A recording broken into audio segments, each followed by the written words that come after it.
Annabel, your third straight year with runners in the 2-year-old classic.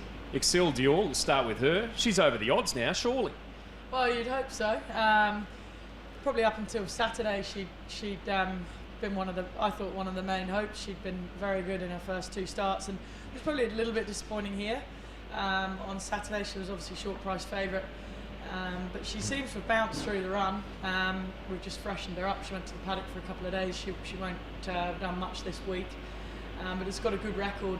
That fillies race on Saturday with backing up, so hopefully she's got the car park to contend with. But Brodie Loy knows her very well, and if she can bounce back to what we saw 2 starts ago, then she'll be in the finish.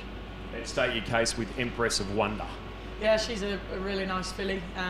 Massive finish on her in the Callaway Girl from last to just miss. She was sort of 2 lengths in front just after the post. So she's drawn a little bit awkwardly again, but it's a race with a lot of pressure. There's a lot of speedy 2-year-olds in there, and I think if the opportunity presents, she can actually position up.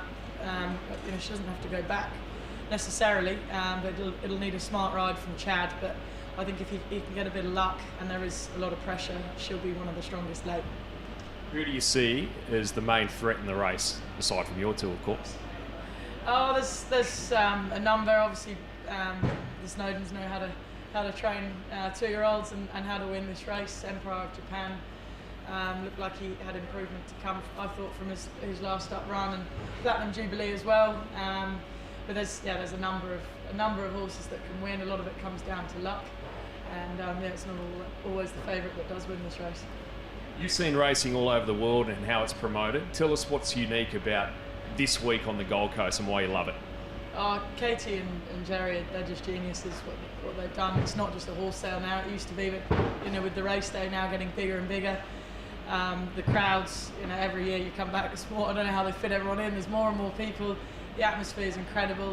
They've got the polo and the show jumping, the barrier draws, and it's just a massive event. People coming from all over the world. Even my mum's flown out from England for it.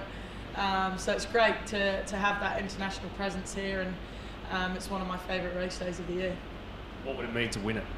Oh, it'd mean everything. Australia's, the 2-year-old racing here is so important, particularly when we're buying horses on spec at the sales. You want to attract people to jump into your horses as owners, and there's probably no better advertisement than winning the 2-year-old race.